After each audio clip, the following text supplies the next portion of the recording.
ஓம் சாய்ராம். நல்லது நினைப்போம், நல்லதே நடக்கும். ஸ்ரீ சாய்நாத ஸ்தவன மஞ்சரி. ஸ்ரீ கணேசாய நமக. எல்லாவற்றிற்கும் ஆதாரமானவனே, மயூரேச்சவரா, எல்லாவற்றிற்கும் சாட்சியாக விளங்குபவனே, கௌரியின் புதல்வனே, எண்ணங்களுக்கெல்லாம் அப்பாற்பட்டவனே, பெருத்த வயிறுடையவனே, ஸ்ரீ கணபதியே என்னை காத்தருள்வீர். நீ எல்லா பூதகணங்களுக்கும் முதல்வன், தலைவன். எனவே கணேசன் என அழைக்கப்படுகிறாய். நீ எல்லா சாஸ்திரங்களாலும் ஏற்றுக்கொள்ளப்பட்டவன். புனிதமான முகமுடைய பாலசந்திரனே, சாரதே, வாக்கின் தெய்வமே, நீ வார்த்தைகளுக்கெல்லாம் தலைவி, உலகின் உயிரோட்டத்தின் காரணகர்த்தாவே, நீ படைப்பாளிகளின் இறைவி, நீ எப்போதும் இத்தேசத்தின் அணிகலன், எங்கும் நிறைந்து இருக்கும் எல்லையில்லாத சக்தியே, உலகின் தாயே, உன்னை வணங்குகிறேன். பூரண முழுமையான பரபிரம்மே, மகான்களுக்கு பிரியமானவனே, பண்டரிநாதன் உருவில் வெளிப்பட்ட அவதாரமே, நீ அன்பு கடவுள், எல்லையற்ற கருணையுள்ளம் கொண்டவனே, பாண்டுரங்கா நரஹரி. பொம்மலாட்டக்காரன் தன் கையிலுள்ள கயிற்றால் பொம்மைகளை ஆட்டுவிப்பது போல் பிரபஞ்சம் எங்கும் நிறைந்து நின்று உலகை ஆட்டுவிக்கும் ஒரு பொம்மலாட்டக்காரன். உன் மெய்ப்பொருளை உய்த்துணர அறிவியல் ஏடுகளும் புனித நூல்களும் இன்னமும் முயன்று கொண்டுதான் இருக்கின்றன. மெத்த படித்தவர்களுக்கு நீ வெளிப்பட்டதே இல்லை. சக்கரபாணியே, அத்தகைய அறிவற்றவர்கள் வெறும் வார்த்தை ஜாலங்களிலேதான் சிக்குண்டவர்கள். மகான்கள் மட்டுமே உன்னை உணர்வார்கள். மற்றவர்கள் குழப்பமடைந்து உள்ளார்கள். உனக்கு பக்தியோடு கூடிய சாஷ்டாங்க நமஸ்காரத்தை செய்கிறேன். 5 முகங்கள் கொண்ட சங்கரனே, மனித மண்டை ஓடுகளாலான மாலை அணிந்தவனே, நீலகண்டனே, திகம்பர ஓங்கார வடிவானவனே, பசுபதியே, எல்லா நேரங்களிலும் எவருடைய உதடுகள் உன் பெயரை உச்சரிக்கிறதோ அவர்களது உலகியல் துன்பங்கள் உடனடியாக நீங்கிவிடும். ஜடாமுடியை தரித்த சிவனே, உன் நாமத்தின் சக்தி அத்தகையது. உன் பாதங்களை வணங்கி நான் சாயி புகழை கூறும் இந்த துதியை எழுதுகிறேன். இந்த அருட்பணி முழுமையடைய எனக்கு அருள்வாயாக. நீலகண்டா, ஆலகால விஷமுண்ட சிவனே. இப்போது அத்ரி மகரிஷியின் புதல்வரான தத்தாத்திரேயரையும் குலதெய்வமான இந்திரனையும் துக்காராமையும் எல்லா ஞானிகளையும் பக்தர்களையும் பணிகிறேன். சாயிநாதா, உனக்கு வெற்றி கிட்டட்டும். பாவிகளை கடைத்தேற்றும் கருணை உள்ளவரே, உங்கள் பாதங்களில் என் தலையை வைத்து இருத்தி வேண்டுகிறேன். உன் பாதுகாப்பை எனக்கு அருள்வாய். நீ முழுமையான பரபிரம்மம், ஆனந்தத்தின் இருப்பிடம். நீயே விஷ்ணு, மனிதர்களுள் தலை சிறந்தவர். மன்மதனை எரித்த உமையொரு பாகனும் நீயே. நீ மனித வடிவில் தோன்றிய இறைவன், அறிவு என்னும் ஆகாயத்து சூரியன். நீ கருணை கடல், நீ பிறவி பிணிக்கு ஒரு அருமருந்து. நீ ஏழைகளுக்கும் கீழ்த்தட்டு மக்களுக்கும் விரும்பியதை கொடுக்கும் சிந்தாமணிக்கல். நீ உன் பக்தர்களை பரிசுத்தப்படுத்தும் தெய்வம். உலக வாழ்க்கை என்னும் சம்சார கடலில் மூழ்குபவர்களை காப்பாற்றும் ஓடம். நீ அஞ்சுபவர்களின் புகலிடம். நீ இந்த பிரபஞ்சம் தோன்ற முதற் காரணமான பரிசுத்த பேரின்ப பேருணர்வு சைதன்யம். நீ கருணையே உருவானவன். உனது பலவிதமான வெளிப்பாடுகளில் இந்த உலகமும் ஒன்று. நீ பிறப்பற்றவன், சாவும் உன்னை தொட முடிவது இல்லை. என் நீண்ட ஆழமான சிந்தனைக்கு பின் வெளிப்பட்ட கருத்தே இது. பிறப்பு இறப்பு என்பவை அஞ்ஞானத்தால் தோன்றும் வெளிப்பாடே. மகாராஜா, நீங்கள் இறப்பும் பிறப்பும் மற்ற சுதந்திர பறவை. தண்ணீர் நீரூற்றாக தோன்றினால் அதன் ஆதாரம் அங்கு இருப்பதாக அர்த்தமா? ஏற்கனவே அங்கு அது நிரம்பி இருந்தது. பூமியின் உள்ளே இருந்தது, ஊற்றாக வெளியே வந்தது, அவ்வளவுதான். மணற்படுகையில் நீர் ஊற்றாக வெளிப்பட்டதும் அது நீரோடை என்ற பெயர் பெற்றது. அதன் சரியான பெயர் ஊற்று. தண்ணீர் இல்லாவிட்டால் அது வெறும் மணற்படுகையே.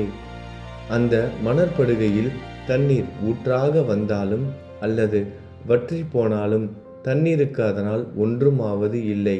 ஏனென்றால் தண்ணீர் அந்த மணற்படுகைக்கு எந்த விதமான முக்கியத்துவமும் கொடுப்பது இல்லை. ஆனால் அறியாமையால் மணற்படுகையோ நீர் நிரம்பி இருந்தால் அது பெருமைப்பட்டு கொள்கிறது. ஆகையால் நீர் வற்றியவுடனே அது மிகவும் மனவருத்தம் அடைகிறது. இந்த மனித உடலும் ஒரு விதத்தில் அந்த மணற்படுகை போன்றதே. புனித பேரின்ப நிலையை அந்த நீரூற்றின் தூய தண்ணீருக்கு ஒப்பிடலாம். இம்மாதிரி எண்ணற்ற மணற்படுகைகளை மனித உடல்கள் இருந்த போதிலும் அவற்றில் உள்ள நீர் பேருணர்வு எனப்படும் சைதன்யம் மட்டும் மாறுபடுவதே இல்லை. கருணை உள்ளவரே, நான் உங்களை ஆதியும் அந்தமும் இல்லாதவன், பிறப்பற்றவர் என கூறுவேன். அறியாமை என்னும் மலையை உடைக்க உதவும் இந்திரனின் கையில் இருக்கும் வஜ்ர ஆயுதம். இதுவரை இந்த பூமியில் எத்தனையோ எண்ணற்ற உயிரினங்கள் தோன்றி உள்ளன, இப்போதும் தோன்றிக் கொண்டுதான் இருக்கின்றன. வருங்காலத்தில் மேலும் எண்ணற்ற உருவங்கள் தோன்றதான் போகின்றன. அந்த ஒவ்வொரு தோற்றத்திற்கும் ஒரு தனி உருவமும் பெயரும் கிடைக்கும். இந்த உயிர்கள் ஒவ்வொன்றும் பெயராலும் தோற்றத்தாலும் மட்டுமே இவ்வுலகில் அடையாளம் காட்டப்படுகிறது. ஆகையால் அந்த சுத்த பேருணர்வு நிலையை நீ நான் என்று பிரித்து காட்டுவது சரியல்ல. ஏனென்றால் எது இரண்டாக தோன்ற முடியாதோ அதுவே உண்மையில் பரிசுத்த பேரின்ப பேருணர்வு சைதன்யம் எனப்படும். அது ஒன்றே அனைவரின் உள்ளும் ஆத்மா என்ற பெயரில் உள்ளது. மேலும் உண்மையை சொல்வதானால் அந்த ஒரே ஒரு சுத்த பேரின்ப பேருணர்வு நிலைதான் உலகம் முழுவதும் வியாபித்து இருக்கிறது. அப்படி இருக்கையில் நீ நான் என்ற வேற்றுமைகள் எவ்வாறு இருக்க முடியும்? நீருண்ட மேகத்தில் உள்ள நீரின் தன்மை உலகெங்கிலும் ஒன்றே. ஆனால் அது பூமியை அடைந்ததும் வெவ்வேறு தோற்றங்களை நதி, ஏரி, ஊற்று ஏற்கின்றன. கோதாவரி மணற்படுகையில் விழும் நீர் கோதாவரி நதி என்றழைக்கப்படும். அதே சமயம் கிணறு ஒன்றில் விழும் நீருக்கு அந்த சிறப்பு தகுதி கிடைப்பது இல்லை. கோதாவரி நதி மிகவும் புனிதமானது. நீங்கள் அதில் உள்ள நீரை போன்றவர். நாங்கள் குளம், குட்டை, சகதியில் உள்ள நீர் போன்றவர்கள். நம் இருவருக்கும் இடையே உள்ள வித்தியாசம் இதுதான். உங்கள் வாழ்வின் குறிக்கோளை அடைவதற்கு நாங்கள் உங்களிடம் வர வேண்டும். கூப்பிய கரங்களுடன் சரணடைய வேண்டும். ஏனென்றால் நீங்கள் ஒருவரை புனிதத்தின் உறைவிடம். புனிதமடைந்த கோதாவரி நதி மணற்பரப்பில் மழைநீர் பாயத் தொடங்கும் பொழுது அந்த நீர் புனித தன்மையை அடையும். அதை வெறும் தண்ணீராக மட்டும் கருதினால் அந்த தண்ணீர் தான் எல்லா இடங்களிலும் இருக்கிறது. கோதாவரி நதி தீரம் முழுவதும் புனிதமாக கருதப்பட்டது. பூமியின் அந்த மணற்பகுதி அதன் புனித தன்மையை நிர்ணயம் செய்கிறது. தான் பழகும் மக்களின் தன்மைக்கேற்ப மக்கள் குணம் மாறுபடுகிறது. புனித ஆத்மாக்களின் செருகையால் அவர்களுடன் சேருபவர்களின் ஆத்மா ஒளிவிடத் தொடங்குகிறது. இல்லாவிட்டால் அது மாசுபட்டே இருக்கும். நீருண்ட மேகத்தினின்று கீழே விழுந்த நீரின் புனித தன்மையை எந்த பூமியின் பகுதி மாற்றவில்லையோ அந்த பகுதியை சாஸ்திரம் அறிந்தவர்கள் கோதாவரி என்று கூறுகிறார்கள். மற்ற பகுதியில் விழுந்த நீர் அந்த பகுதியில் உள்ள மண்ணின் குணத்தை ஏற்றுக்கொண்டது, புனித தன்மையை இழந்தது. மேகத்தில் இருந்த பொழுது பரிசுத்தமாக இருந்த நீர் அசுத்தமாகவும் கசப்பாகவும் உப்பாகவும் மாறிவிட்டது. 6 வித உட்பகைகளை அகற்றி காமம், கோபம், பேராசை, வெறுப்பு, அகங்காரம், பொறாமை புனித உடலெடுத்து வந்த குருதேவா தங்களை புனித மகான் என்று அழைப்பதே சாலப் பொருந்தும். ஆகவே நீங்களே புனித கோதாவரி. நீங்கள் புடம் போடப்பட்டதாலேயேதான் நான் உங்களை புனித கோதாவரியாக உருவகம் செய்கிறேன். இயங்கும் அத்தனை படைப்புகளிலும் நீங்கள் சிறப்புற முதன்மை பெறுகிறீர்கள். பிரம்மா உயிர்களை படைக்க ஆரம்பித்ததிலிருந்தே உலகம் தோன்றியது முதல் கோதாவரி நதி இருக்கிறது. நீர் நிறைந்து பாயும் அந்த நதியில் இன்று வரை தண்ணீர் வற்றியதே இல்லை. ராவணனின் எதிரியான ராமர் கோதாவரி நதியின் கரைக்கு வந்தபோது ஓடிக்கொண்டிருந்த தண்ணீர் இன்று வரை அதே இடத்தில் எப்படி இருக்க முடியும் என்று சற்றே யோசித்து பாருங்கள். கோதாவரி நதியின் மணற்படுக்கை மட்டும் அதேதான். தண்ணீர் கடலை சென்றடைந்து விட்டது. ஆனால் அந்த கோதாவரி நீர்ப்படுகையுடன் புனிதத்தன்மை மட்டும் என்றுமே மாறாமல் இன்று வரை அப்படியே உள்ளது.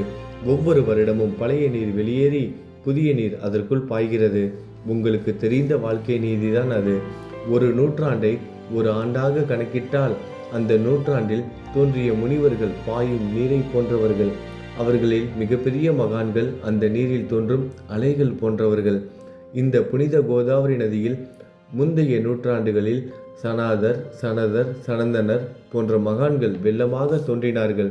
பிறகு நாரதர், தும்ரு, துருவன், பிரகலாதன், மகாபலி சக்கரவர்த்தி, சபரி, அங்கதன், வாயுகுமாரனான அனுமான், விதுரர், கோபர்களும் கோபியர்களும் வெள்ளமாக தோன்றினர்.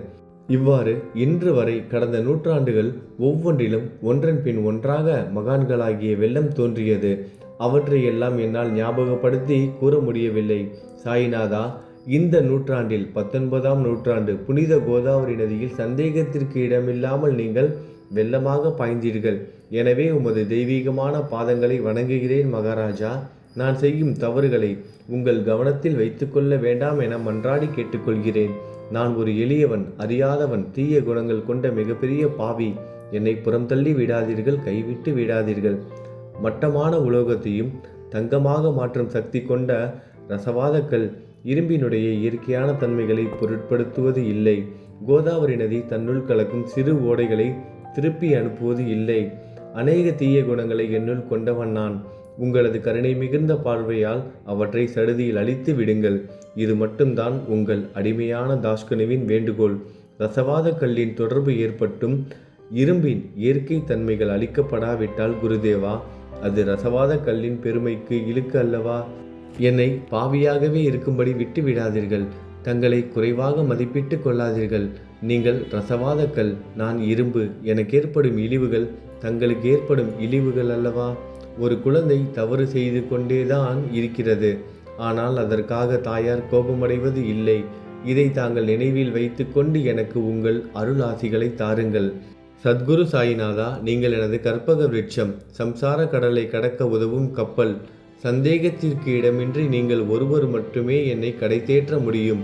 நீங்கள் எனக்கு காமதேனுவாகிய பசு. நீங்கள் சிந்தாமணிக்கல், ஞானவானில் சூரியன் தாங்கள்.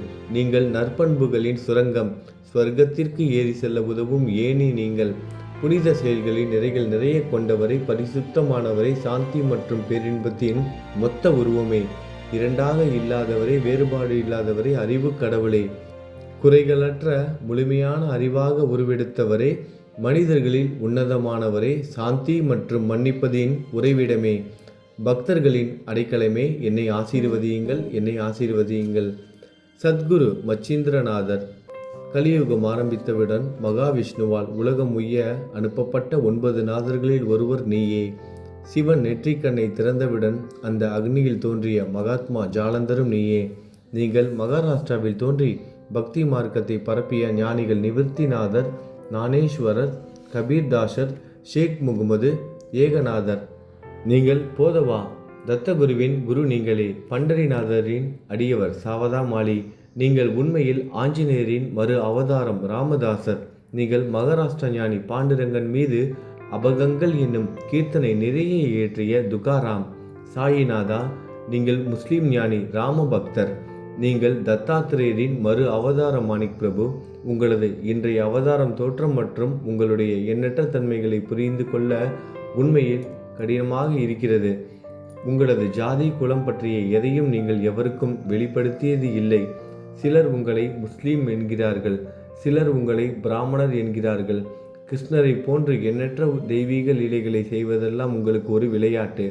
ஸ்ரீ கிருஷ்ண பரமாத்மாவை பார்த்து உயிர்த்துணர்ந்த பல்வேறு மக்கள் பலவிதமான பெயர்களிட்டு அவரை அழைத்தனர். சிலர் அவரை யதுகுலத்தின் அணிகலன் என்றார்கள். சிலர் அவரை மாடுகள் மேய்க்கும் இடையன் என்றனர். யசோதை அவரை பச்சிலம் குழந்தை என்றாள். கிருஷ்ணனின் மாமனாகிய கம்சன் அவரை மகா காலன், உயிரை குடிக்கும் யமன் என்றான்.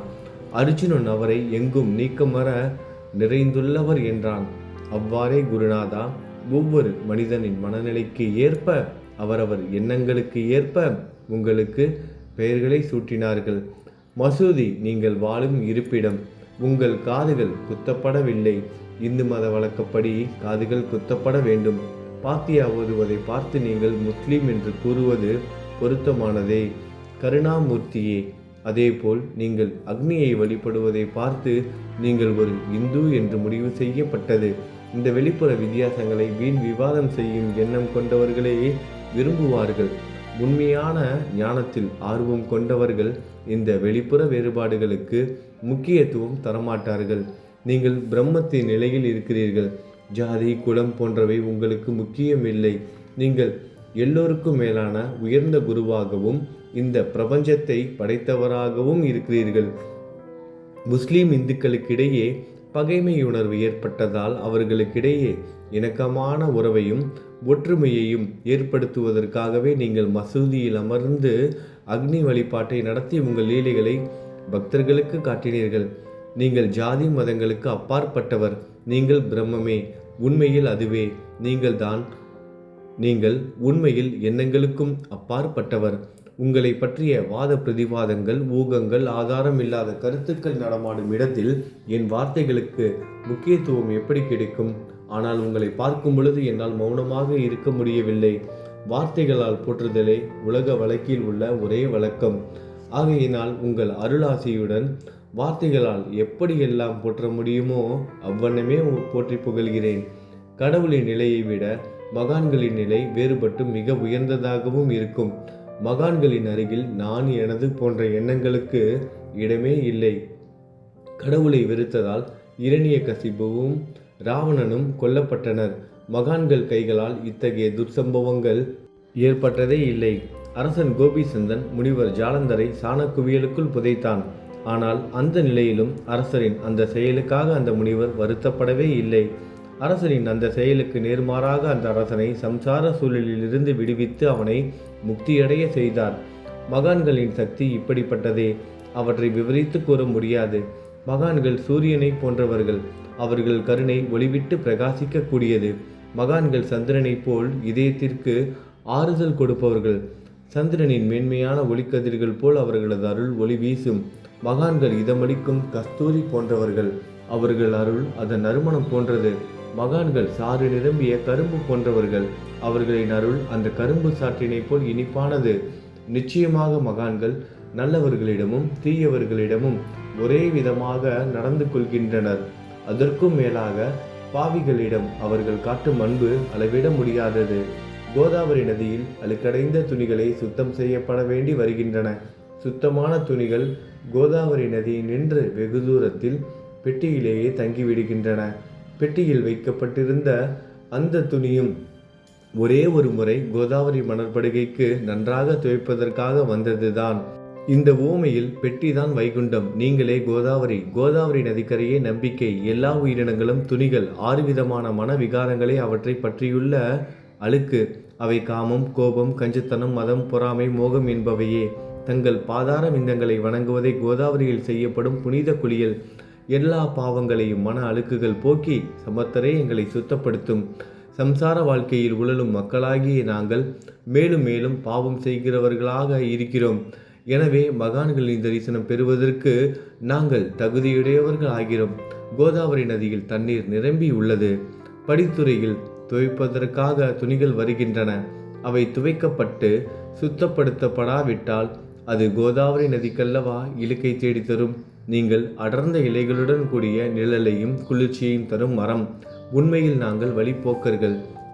எங்களை 3 வித துக்கங்கள், இயற்கை இடர்பாடுகளால் வரும் துன்பங்கள், நமது உடலுக்கு வரும் நோய் நொடிகள், அஞ்ஞானத்தால் நிரம்பிவிடும் பாவ மூட்டை எனப்படும் வெயில் சுட்டரிக்கின்றன. கருணாமூர்த்தியே, அந்த சுட்டரிக்கும் 3 வித தாபங்களின் வெப்பத்திலிருந்து எங்களை காப்பாற்றும். தங்கள் அன்பு மிகுந்த கருணை என்னும் குளிர் நிழல் இந்த சம்சாரம் என்னும் வாழ்க்கை கடலை கடக்க உதவும் தன்மை கொண்டது. மரத்தின் அடியில் அமர்ந்தும் ஒருவன் சூரியனின் சுட்டரிக்கும் வெப்பத்தை உணர்ந்தால் அந்த மரத்தை நிழல் தரும் மரம் என்று கூற முடியுமா? பாருங்கள், உங்கள் அருளின்றி இந்த உலகில் நல்லது என்பது ஏற்படுவது இல்லை.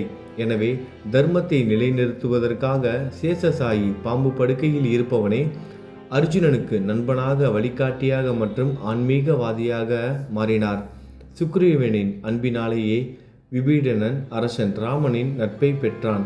ஸ்ரீ ஹரியும் மகான்கள் மூலமாகத்தான் பெருமை பெற்றார். பிரம்மம் உருவமற்றது. எனவே வேதங்களால் அதை வர்ணிக்க முடியவில்லை. பூமியில் அதை மனித உருவில் தோன்ற வைத்து மகான்கள் அதன் உருவமற்ற தன்மையை மாற்றினர். தாமாஜி என்ற பக்தருக்காக பாண்டுரங்கனை ஒரு தாழ்த்தப்பட்ட குலத்தில் பிறக்க வைத்தார். சோகமேளா என்ற பக்தருக்காக உலகின் தெய்வமாகிய இறைவனை இறந்த எருமைகளின் உயிரற்ற உடல்களை எடுக்க வைத்தார். மகான்களின் பெருமையை உணர்ந்த இறைவன் தண்ணீர் சுமந்து உழைத்தார். உண்மையில் மகான்கள் எல்லாவற்றையும் தாங்கும் சக்தியும் சச்சிதானந்த பிரபுவும் ஆகிய இறைவனின் எஜமானர்களே. இதற்கு மேலும் சொல்வதற்கு ஏதும் இல்லை. நீங்களே என் தாயும் தந்தையும். ஷீரடி கிராமத்தில் வசிக்கும் சத்குரு சாயிநாதா பாபா, உங்கள் லீலைகளை எவர் ஒருவராலும் உண்மையிலேயே முழுமையாக புரிந்து கொள்ள முடியாது என்கிற போது சாதாரண மனிதனாகிய நான் எவ்வாறு அவற்றை விளக்க முடியும் என்று கூறுங்கள். எல்லா உயிரினங்களையும் காப்பாற்ற நீங்கள் ஷீரடிக்கு வந்திருக்கிறீர்கள். மண் அகல் விளக்குகளில் வெறும் தண்ணீரை ஊற்றி அவற்றை எரிய வைத்தீர்கள். மிக குறுகிய மரப்பலகையை கொஞ்சம் ஊஞ்சல் படுக்கையாக்கி உங்கள் யோக சக்தியை உங்கள் பக்தர்களுக்கு காட்டினீர்கள். அநேக பெண்களின் மலட்டுத்தன்மையை முழுவதுமாக நீக்கினீர்கள். உதியின் மூலம் அநேக பேரின் வியாதிகளை குணமடைய செய்தீர்கள். இவ்வுலக சம்பந்தமான துன்பங்களை நீக்குவது உங்களுக்கு ஒரு பொருட்டே அல்ல. யானை ஒன்று எறும்பை சுமையாக கருதுமா? குருராயா, இப்பொழுது இந்த எளியவன் பால் கருணை காட்டுங்கள். உங்கள் பாதங்களில் சரணடைந்து விட்டேன். என்னை திருப்பி அனுப்பி புறம் தள்ளி விடாதீர்கள். மகாராஜ், நீங்கள் அரசர்களுக்கெல்லாம் அரசன். நீங்கள் குபேரனை விட செல்வம் அடைந்தவர். நிச்சயமாக தன்னிகரற்ற வைத்தியர். உங்களை விட மேலானவர் எவரும் இல்லை. மற்ற கடவுள்களை வணங்குவதற்கு தனித்தனியாக பூஜை பொருட்களும் வழிபாட்டு முறைகளும் உள்ளன. ஆனால் உங்களை வணங்குவதற்கு தகுதியான பொருட்களே இந்த உலகில் இல்லை. சூரியனின் ராஜ்யத்தில் தீபாவளி பண்டிகையை கொண்டாடுவது என்றால் எவ்விதமான பொருட்களை கொண்டு அதை கொண்டாடுவோம்?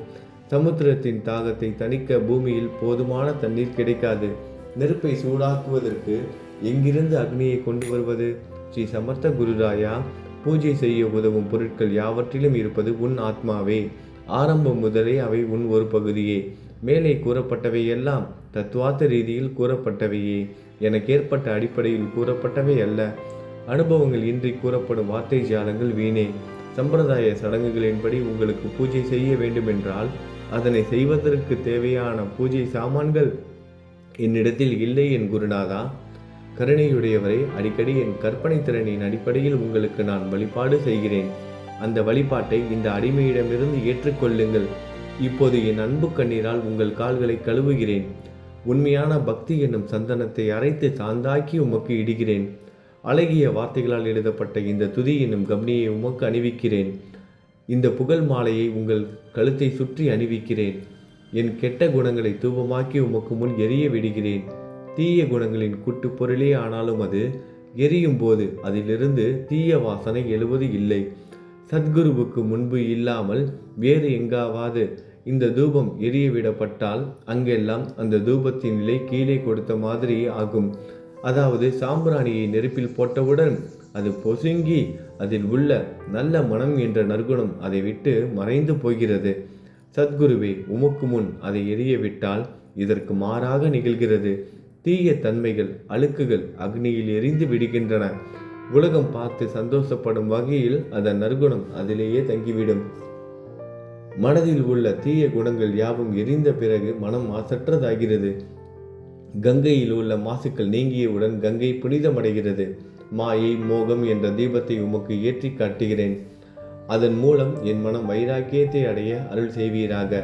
குருராயா, பரிசுத்தமான நம்பிக்கை என்ற சிம்மாசனத்தை நீங்கள் என்னுள் அமர்வதற்கு ஆசனமாக உமக்கு தருகிறேன். அதை பெற்றுக்கொண்டு எனது பக்தி என்ற நைவேத்தியத்தை ஏற்றுக்கொள்ளுங்கள். பக்தி என்ற நைவேத்தியத்தை ஏற்றுக்கொண்டு அதன் சாரத்தை எனக்கு கொடுப்பீராக. ஏனெனில் நான் உமது பால்குடி மாறாத பச்சிலம் குழந்தை. உங்கள் அருட்பாலில் எனக்கு உரிமை உண்டு. எனது மனதையே உமக்கு தட்சணையாக கொடுக்கிறேன். ஆகையால் நான் செய்யும் காரியங்கள் யாவற்றிலும் நான் செய்பவன் என்று உரிமை கொண்டாட முடியாது. ஏனென்றால் நினைக்கும் மனதை தான் உமக்கு அர்ப்பணித்து விட்டேனே. இப்பொழுது பணிவுடன் கூடிய பிரார்த்தனையோடு உங்களை சாஷ்டாங்கமாக நமஸ்காரம் செய்கிறேன். தெய்வீக சாயிநாதா, தயவு செய்து நீங்கள் அதை ஏற்றுக்கொள்ளுங்கள். 8 பிரார்த்தனைகள். சாயிநாதா, சாந்தமான மனமுடையவரே, அறிவின் சிகரமே, அன்புள்ளம் கொண்டவரே, கருணை கடலே, உண்மையின் உறைவிடமே, மாயை என்னும் இருளை அகற்றுபவரே, ஜாதி மதங்களுக்கு அப்பாற்பட்ட துறவியே, எங்களின் புரிந்து கொள்ளும் திறமைக்கும் அப்பாற்பட்டவரே, அன்பின் இருப்பிடமே, ஷீரடி நாதா, என்னை காப்பாற்றும் ஞான சூரியனே, ஞானத்தை அளிப்பவரே, எல்லாவித நல்ல செயல்களையும் செய்பவரே, பக்தர்களின் மனங்களில் ஒளிரும் பரமஹம்சரே, தங்களை சரணடைந்தவர்களை காப்பவரே, படைக்கும் தொழில் புரியும் பிரம்மாவே நீங்கள், காக்கும் கடவுள் விஷ்ணுவே நீங்கள், 3 உலகங்களையும், பூவுலகம், சொர்க்கம், நரகம், கடைசியில் லயமடைய செய்யும் ருத்திரனும் சிவனும் நீங்களே. நீங்கள் இல்லாத இடமே இந்த பூமியில் ஏது? எல்லாம் அறிந்த இறைவன் நீங்கள். எங்கள் அனைவரின் இதயங்களிலும் வசிப்பவரும் நீங்களே. எனது எல்லா குற்றங்களையும் மன்னிக்க வேண்டும் என வேண்டி கேட்டுக்கொள்கிறேன். அலைகளாக வரும் சந்தேகங்களையும் மனமயக்கங்களையும் போக்குவீராகுக. நீங்கள் பசு, நான் புதிதாக பிறந்த இளம் கன்று. நீங்கள் சந்திரன், நான் சந்திர காந்தக்கல். தங்கள் பாதங்கள் கங்கை நதி, புண்ணியத்தை தருவதால் பணிவுடன் இந்த அடிமை உங்களுக்கு தலை வணங்குகிறேன். உங்கள் கைகளை என் தலைமீது வைத்து ஆசி கூறுங்கள். கவலைகளும் துன்பங்களும் பறந்தோடட்டும். நான் உங்கள் அடிமை. இந்த 8 துதிகளையும் கூறி நான் உங்களை சாஷ்டாங்கமாக நமஸ்கரிக்கிறேன். எனது பாவங்கள், துயரங்கள், ஏழ்மை யாவும் உடனடியாக விலகட்டும். நீங்கள் பசு, நான் கன்று. நீங்கள் தாய், நான் உங்கள் குழந்தை. என் மீது கடுமை காட்டாதீர்கள். நீங்கள் மேற்கு தொடர்ச்சி மலைப்பகுதி மலையகிரியிலுள்ள சந்தனம், நான் முள் அடர்ந்த புதர். நீங்கள் புனிதமான கோதாவரி நீர், நானோ பெரும் பாவி. குருநாதா, உங்கள் தரிசனம் கிடைத்த பிறகும் என்னிடமுள்ள கெட்ட குணங்கள் என்ற அழுக்கு என் மனதிலேயே தங்கி இருக்குமானால் உங்களை சந்தனம் என்று யார் கூறுவார்கள்? கஸ்தூரியின் அருகாமையில் உள்ள மண்ணும் உயர்வாக போற்றப்படுகிறது. மலரின் தொடர்பினால்தானே அதன் நாரும் தலையில் உயர்ந்த இடத்தை பிடிக்கிறது. மலரால் மனம் பெற்ற நாற்போல். மகான்களும் அப்படிப்பட்டவர்களே. அவர்களுடன் தொடர்புடைய எந்த பொருளும் மிகவும் உயர்வாக மதிக்கப்படுகிறது. சிவபெருமான் விபூதி, லங்கோடு, நந்தி ஆகியவற்றை ஏற்றுக்கொண்டதால் 8 திக்குகளிலும் அந்த பொருட்கள் புகழப்பெறுகின்றன. இடையர்களை மகிழ்விப்பதற்காக யமுனை நதிக்கரையில் உள்ள பிருந்தாவனத்தில் உலகிற்கெல்லாம் இறைவன் தகிகாலா உரியடி விளையாட்டு என்ற விளையாட்டை விளையாடினான். அதுவும் அறிவுடையோர் மத்தியில் ஏற்றுக்கொள்ளப்பட்டது. ஆகவே நான் பாவியான போதிலும் உங்கள் சேவையில் ஈடுபட்டு உள்ளேன். குருநாதரை, என் நிலைமையை பற்றி மனதில் எண்ணி பாரும். குருநாதா, லௌகீக உலகிலோ அல்லது ஆன்மீக வழியிலோ எந்த விஷயங்கள் எல்லாம் எனக்கு சந்தோஷத்தை கொடுக்கும் என என் மனம் சந்தேகமில்லாமல் நம்புகிறதோ அவற்றையெல்லாம் நீங்கள் எனக்கு அளித்தள்ள வேண்டும். உமது கருணையால் இந்த மாதிரி செய்துவிடும். எனது மனதை அடக்கி விடுங்கள். சமுத்திரங்கள் எல்லாம் தித்திப்பாக மாறினால் பிறகு அவை உப்பு கரிக்குமே என்ற பயம் தோன்றாதே. சமுத்திரத்தை தித்திப்பாக்கும் சக்தி உங்களுக்கு உண்டு. ஆகையால் தான் எனது இந்த வேண்டுகோள். தயவு செய்து இந்த வேண்டுகோளை நிறைவேற்றும். என்னிடம் என்னென்ன குறைகள் உண்டோ அவை அனைத்தும் உங்களுடையதே. ஆத்ம ஞானம் பெற்றவர்களில் முதலிடத்தில் உள்ள உங்களிடம் குறை என்பதை பொருந்தாதே. இப்போது இதற்கு மேலும் நான் ஏன் அதிகம் பேச வேண்டும்? நீங்கள் தான் எனது ஒரே அடைக்கலம். தாயின் இடுப்பில் உள்ள குழந்தை இயல்பாகவே பயமற்று இருக்கும். மகாராஜ், இந்த துதியை எவரவர்கள் அன்புடன் படிக்கிறார்களோ அவர்கள் ஒவ்வொருவரின் ஆசைகளை தயவு செய்து நிறைவேற்றும். இந்த துதியை படிப்பவர்களின் 3 வித தாபங்களையும், இயற்கை இடர்பாடுகளில் வரும் துன்பங்கள், நமது உடலுக்கு வரும் நோய் நொடிகள், அஞ்ஞானத்தால் நிரம்பிவிடும் பாவம் மூட்டை 1 ஆண்டிற்குள் விலகிவிடும் என்பதை இந்த துதிக்கு உங்களது ஆசையாக என்றென்றும் நிரந்தரமாக இருக்கட்டும். குளித்து முடித்துவிட்டு மனதில் முழுமையான நம்பிக்கையுடன் தொடர்ந்து இந்த துதியை பாராயணம் செய்ய வேண்டும். அப்படி முடியாவிட்டால் வாரம் வாரம் வியாழந்தோறும் சத்குருவை வணங்கி அவர் உருவை தியானம் செய்து கொண்டு இந்த துதியை பாராயணம் செய்யுங்கள். இதுவும் கூட முடியாவிட்டால் மாதம் மாதம் வரும் 2 ஏகாதசி தினங்களில் இந்த துதியை பாராயணம் செய்யுங்கள். இது ஏற்படுத்தும் விளைவுகளை பார்த்து அதிசயப்படுவீர்கள். குருமூர்த்தியான சாயிநாதர் இந்த துதியை பாராயணம் செய்பவர்களுக்கு இவ்வுலகியல் ஆசைகளை முழுமையாக உடனடியாக நிறைவேற்றுவார். இந்த துதியை திரும்ப திரும்ப பாராயணம் செய்வதால் முட்டாள்கள் கூர்மையான புத்தியை அடைவார்கள். யாராவது வாழ்நாளாவது குறைவானதாக இருப்பின் இந்த துதியை அவர்கள் படிப்பதால் 100 ஆண்டு காலம் வாழ்வார்கள். இந்த துதியை தொடர்ந்து பாராயணம் செய்து வந்தால், செல்வம் குறைவாக இருந்தால், ஏழையாக இருந்தால், செல்வத்தின் அதிபதி குபேரன் அவர்கள் வீட்டிற்கு வந்து தங்கி அவர்களுக்கு ஏவல் புரிவான். இது சத்தியம், இது சத்தியம், இது சத்தியம் என 3 முறை கூறுகிறேன். குழந்தை செல்வம் இல்லாதவர்கள் இந்த துதியை தொடர்ந்து படித்து வந்தால் குழந்தை செல்வம் பெறுவர். இந்த துதியை படிப்பவர்களின் வியாதிகள் எல்லா பக்கங்களிலும் பறந்தோடிவிடும். வியாதியினின்று குணம் கிடைக்கும். இந்த துதியை திரும்ப திரும்ப படிப்பதால் பயம் மற்றும் கவலை மறைந்து போகும். மதிப்பும் மரியாதையும் கிடைக்கும். அழிவற்ற பிரம்மத்தை உணர்வார்கள். பிரம்ம ஞானம் கிட்டும். அறிவுடையோரே, இந்த துதியின் மீது உங்கள் இதயங்களில் முழுமையான நம்பிக்கை வையுங்கள். சந்தேகங்கள், நம்பிக்கையின்மை, தவறான எண்ணங்கள் ஆகியவற்றிற்கு கொஞ்சம் கூட மனதில் இடம் கொடுக்காதீர்கள். சீரடிக்கு புனித பயணம் மேற்கொள்ளுங்கள். பாபாவின் தாமரை பாதங்களை மனதில் நிறுத்துங்கள். அவர் அனாதைகளின் உறவினர், பக்தர்களின் விருப்பங்களை நிறைவேற்றும் கற்பகத்தரு. பாபாவால் உணர்வூட்டப்பட்டு இந்த துதியை நான் இயற்றினேன். இல்லாவிட்டால் எவ்விதமான முக்கியத்துவமும் இல்லாத என்னால் இந்த துதியை எவ்வாறு எழுத முடியும்? சக ஆண்டு 1840, ஆங்கில ஆண்டு 1918 புரட்டாசி மாதம் வளர்பிறையில் விநாயகர் சதுர்த்தி என்று திங்கட்கிழமை 2வது யாமத்தில் சூரிய உதயத்திற்கு முன் இந்த பாமாலை நிறைவு செய்யப்பட்டது. புனிதம் வாய்ந்த நர்மதா நதிக்கரையில் இந்தூருக்கு அருகிலுள்ள ஊரான மகேஸ்வர சேத்திரத்தில் ஸ்ரீ அகல்யாதேவியின் சந்நிதியில் ஸ்ரீ சாய்நாதரை போற்றி பாடும் இந்த ஸ்தவன மஞ்சரி நிறைவடைந்தது. மகேஸ்வரம் என்ற புனித ஸ்தலத்தில் இந்த துதி நிறைவடைந்தது. ஸ்ரீ சாய்நாதர் என் மனதிற்குள் புகுந்து இந்த துதியின் ஒவ்வொரு வார்த்தையையும் என்னை கூற வைத்தார். எனது சீடன் தாமோதரன் இதை நான் கூற எழுதினான். தாஸ்கனுவாகிய நான் எல்லா ஞானிகள் மற்றும் துறவிகளின் வேலையால் எங்கும் மங்களம் பொங்கட்டும். ஸ்ரீ சாய்நாதரை போற்றி பணிவுடன் எழுதப்பட்ட இந்த ஸ்ரீ சாய்நாத ஸ்தவனமஞ்சரி என்ற துதி பாராயணம் செய்பவர்கள் சம்சார கடலை கடக்க உதவட்டும். இது ஸ்ரீ பாண்டுரங்கனுக்கு தாஸ்கனுவின் நம்பிக்கை மற்றும் பணிவோடும் கூடிய பிரார்த்தனை. ஓம் சாய்ராம். நல்லதே நடக்கட்டும். ஓம் சாய்ராம். மங்களம் சுபமங்கலம்.